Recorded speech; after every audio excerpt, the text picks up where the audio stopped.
Oke, bismillahirrahmanirrahim. Assalamualaikum warahmatullahi wabarakatuh. Selamat pagi, selamat siang, selamat sore, selamat malam teman-teman trader BBMA dimanapun kalian berada. Terima kasih buat teman-teman yang sudah support channel ini. Dan lagi-lagi kembali saya akan membahas tentang struktur BBMA. Ya, struktur BBMA ini penting sekali teman-teman. Kenapa? Karena untuk menganalisa di market menggunakan teknik BBMA, kalau teman-teman tidak memahami struktur BBMA-nya, maka teman-teman akan salah terus gitu. Akan salah terus. Karena teman-teman tidak bisa memahami itu. Nah, apa saja nanti komponen-komponen utama dari struktur BBMA dan bagaimana pentingnya memahami struktur tersebut? Nah, di sini saya akan bahas nih. Ini basic sebenarnya teman. Ini basic. Kalian bisa cari literasi dimanapun ya untuk memberikan tambahan wawasan gitu. Pasti akan sama. Struktur BBMA itu sama saja. Itu aja. Karena memang sumbernya pun sama. Oma Ali pun mengajarkannya seperti itu. Tapi sebelum itu, buat teman-teman yang baru menemukan channel ini dan tertarik untuk belajar trading menggunakan teknik BBMA, silakan klik tombol subscribe-nya dan jangan lupa loncengnya diaktifkan supaya ketika saya update itu tidak ketinggalan untuk video-video terbarunya. Dan buat teman-teman yang sudah join di grup Telegramnya untuk diskusi bareng, ya, belajar bareng, terima kasih. Dan kalian juga sudah subscribe gitu ya. Pokoknya saya terima kasih banyak. Jadi saya akan lebih semangat lagi. Ya saya juga masih bingung nih. Saya pengennya malah setiap malam minggu itu kita apa ya? Kita live trading gitu ya. Kita live trading bareng. Terus kemudian bukan live trading bareng tapi live analisa gitu. Untuk hari Senin nih sebenarnya market mau kemana. Jadi kita bikin forecast gitu. Supaya apa? Teman-teman nih paham gitu. Teman-teman paham. Karena jangan sampai struktur BBMA-nya salah, terus teman-teman imbasnya juga ke entryan pun salah, ya. Oke. Tapi sebelum itu kalau belum ngopi kayaknya masih ada yang kurang ya. Jadi kita ngopi dulu guys. Wah, mantap. Tambah sebat biar lebih cair. Oke. Saya nyalakan dulu.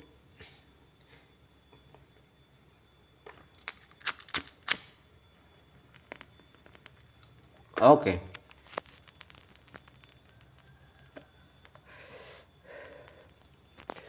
Di video-video saya sebelumnya sudah banyak sekali saya membahas terkait cara setting Fibonacci-nya, fungsi dari Fibonacci ya.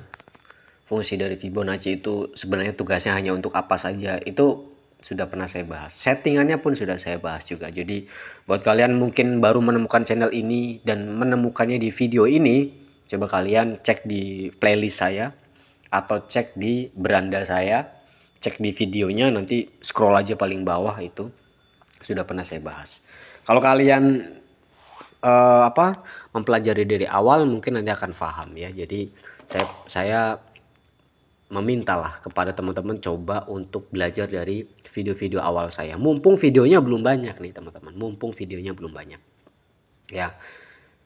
Oke, kita akan bahas dulu definisi dari BBMA. Ya, BBMA itu sebenarnya kombinasi teman-teman antara dua indikator yaitu Bollinger Band dan Moving Average ya.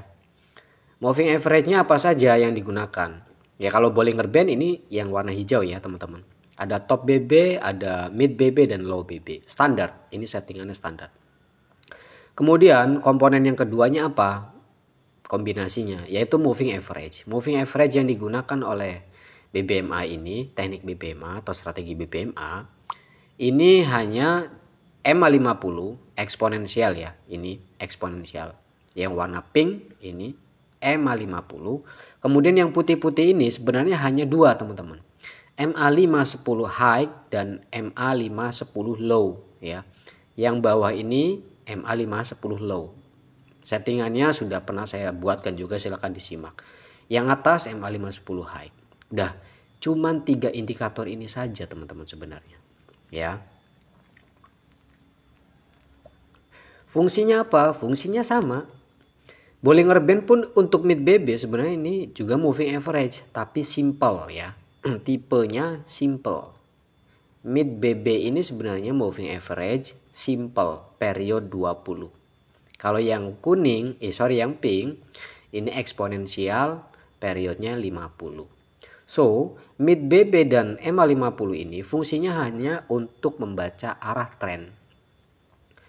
Maksudnya gimana, Mas? Ya kita akan lihat saja secara visual di sini akan terlihat sangat jelas ketika EMA 50 ya, ketika EMA 50 berada di bawah mid BB ya, maka ini setupnya adalah atau trennya adalah bullish. Jadi kalau bullish kalian cari setupnya hanya buy ya. Ini kan terlihat sangat jelas ya. Kemudian kalau bearish, nih kita juga bisa lihat bearish dari sini. Nih EMA 50 sudah berada di atas mid BB, yang artinya bahwa pergerakan harga condongnya atau rata-ratanya nanti akan mengalami penurunan. Nah, kita lihat di sini. Maka ketika kondisi bearish, ya kalian carinya setup sell. Nah, sekarang kita masuk ke komponen utama dari struktur BBMA. Di struktur utama BBMA itu yang pertama dimulai adalah dari ekstrim. Ya, setelah ekstrim ada MHV. Ya. Setelah ekstrim ada MHV. Setelah MHV ada CSAK.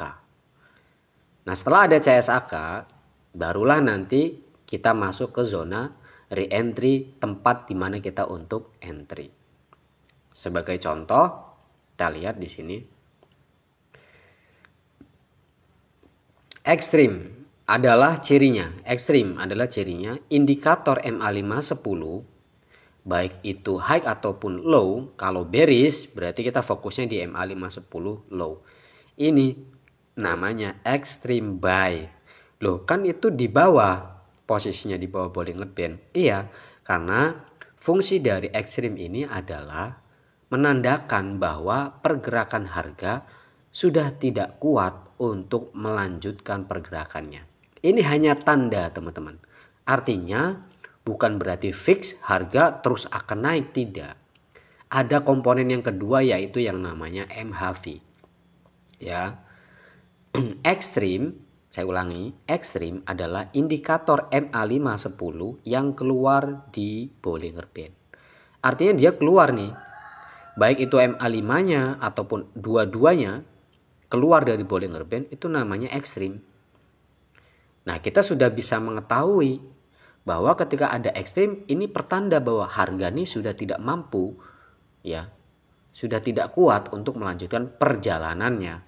Akan tetapi harus ada struktur yang kedua untuk memvalidkan bahwa ekstrim ini benar terjadi ekstrim dan akan kembali naik. Gitu. Apa? Yaitu MHV. MHV itu apa, Mas? MHV itu adalah market hilang volume, yang artinya ya, MHV kondisinya adalah candle itu sudah tidak mampu close di luar Bollinger Band, baik itu di atas ataupun di bawah. Karena kayak sekarang ini kan kita lagi cari untuk entry buy gitu ya. Jadi ada extreme buy di sini. Kemudian divalidkan lagi dengan adanya MHV. Komponen kedua harus ada MHV, market hilang volume. Artinya candle close di dalam Bollinger Band. Ya. Dan MHV cirinya adalah terjadi setelah adanya ekstrim. Kalau belum ada ekstrim itu bukan MHV namanya. Oke, bisa dipahami ya teman-teman. Jadi ciri pertama struktur dari BBM adalah adanya ekstrim, kemudian adanya MHV. Setelah MHV, ya MHV itu kan berarti jelas ini. Awalnya candle masih keluar di Bollinger Band. MA510 pun ini keluar dari Bollinger Band. Ini ekstrim namanya. Ya, gampangnya indikator yang keluar lah. Indikator MA510 yang keluar dari Bollinger Band itu ekstrim namanya. Tapi ekstrim ini akan divalidkan ketika memang pergerakan harga sudah tidak mampu untuk melanjutkan perjalanannya, maka harus terjadi adanya MHV.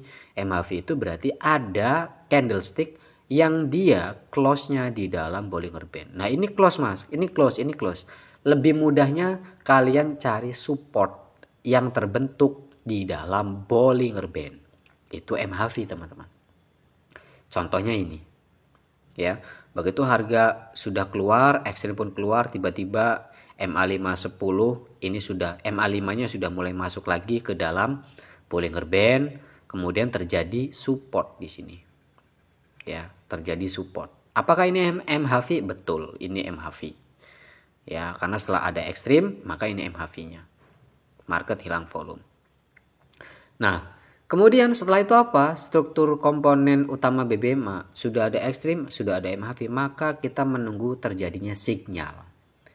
Apa itu sinyal dalam BBMA? Sinyal dalam BBMA hanya dua, CSAK dan CSM. CSAK itu candlestick arah kuku. Mana dia? Contohnya ini keluar tipis banget ya. Ini CSAK. CSAK itu apa mas? CSAK itu candlestick yang dia open dan close-nya membreak ya area mid BB dan MA510 baik itu high ataupun low. Kalau CSAK buy maka yang di break adalah mid BB dan MA510 high, itu kalau CSAK buy. Kalau CSAK sell berarti ada satu candlestick yang ngebreak mid BB dan MA510 low gitu. Ini dikatakan CSAK bukan karena dia cuma ngebreak MA510 high, mid BB-nya ada di bawah. Yang namanya ngebreak itu indikator dilewati itu sama si body candle ini. Open dan close-nya, opennya di dalam, close-nya di luar. Nah, itu namanya break ya. Ini yang namanya CSAK. Nah, maka di sini tugas kita hanya menunggu di zona re-entry untuk melakukan entry. Karena apa? Setupnya sudah jelas di sini. Ada ekstrim, ada MHV, ada CSAK. Kemudian apa yang kita tunggu? Di zona re-entry di MA510 high ya, di sini. Ketika harga sudah masuk di MA510 tempat entry-nya, akhirnya harga naik. Oke. Nah, terus kenapa ini turun, Mas? Ini akan ada pembahasan yang lebih detail lagi. Di video ini saya membahas terlebih dahulu struktur BBMA-nya supaya teman-teman tidak gagal paham dalam menganalisa market. Ya. Ada ekstrim, ada MHV, ada CSAK, ada re-entry. Kemudian kita entry di zona re-entry. Itu strukturnya, teman-teman. Jadi pastikan kalau teman-teman mau entry, menunggu dulu adanya ekstrim, MHV terjadi, adanya CSAK, ya. Barulah kita menunggu di zona re-entry yaitu MA510 tempat kita entry. Ya, detailnya bagaimana cara entry-nya itu sudah saya jelaskan di video sebelumnya. Nah, sekarang ketika teman-teman sudah memahami komponen utama struktur BBMA, maka teman-teman pun akan lebih mudah. Terutama kalian screening dulu. Ini kenapa kok akhirnya jebol ke bawah, terus kemudian dihantam lagi naik ke atas. Nah, ini ada sesuatu yang salah di sini, teman-teman. Ada sesuatu yang salah. Biasanya kalau kondisi seperti ini di time frame bawahnya itu tidak terkonfirmasi, ya. Di M15-nya ngomongnya bearish karena mid BB berada di bawah MA50. Kita lihat di time frame keduanya di H1. Di H1-nya bullish, teman-teman. Ya. Nih. Zone zero loss. Nah, zone zero loss nanti akan saya bahas di video berikutnya ya. Saya belum sampai ke zone zero loss. Di H1-nya bullish, kemudian di H4-nya juga bullish. Mana tadi? Di H4-nya malah bearish.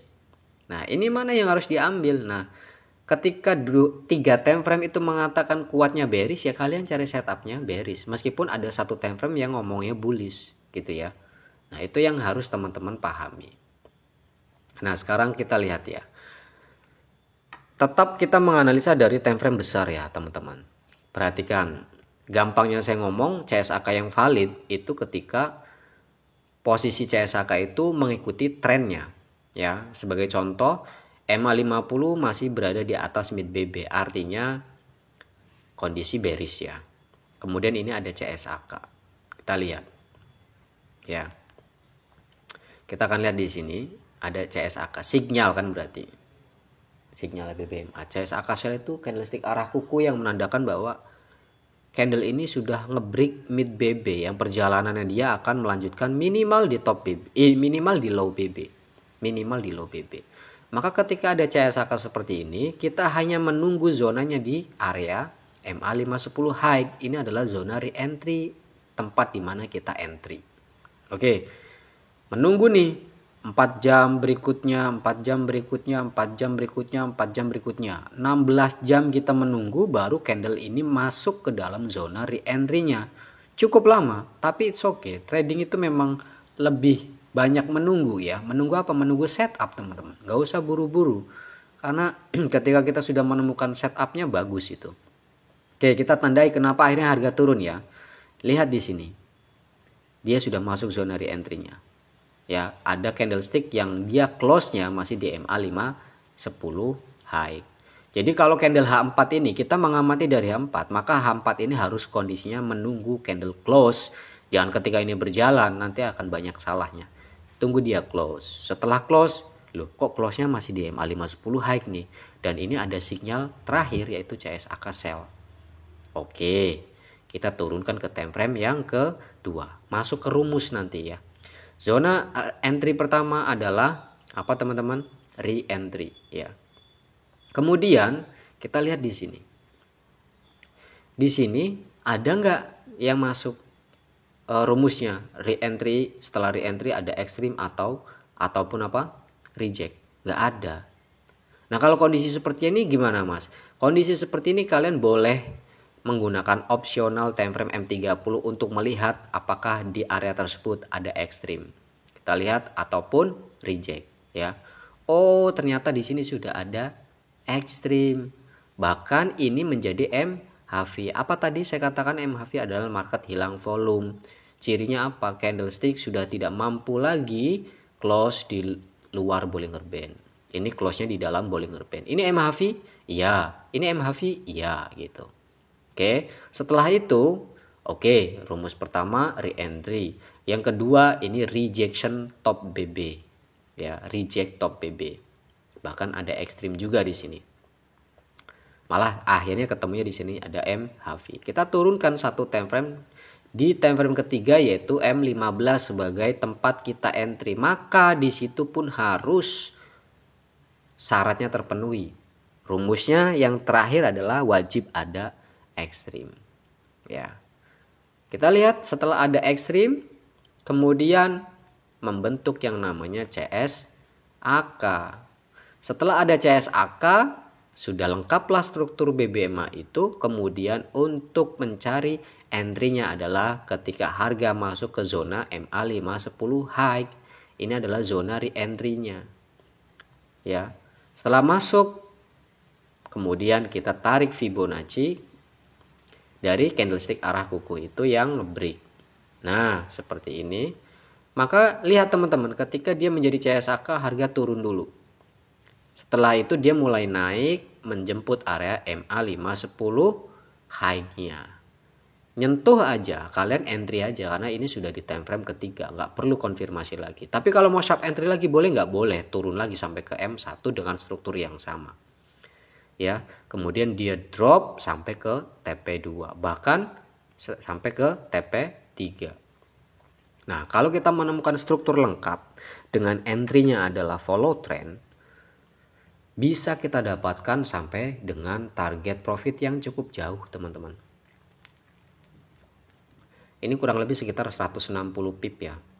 Dari 22 ke 2604, 160-an pip lah. Oke, ini kan cukup ya. Kalau 0,01 $16 itu. Kalau 0,1 ya berarti 160-an. $160. Kan banyak. Memang kita menunggu sampai 16 jam di H4 baru masuk ke zona re-entry, tapi nggak apa-apa. Oke, cukup jelas ya teman-teman.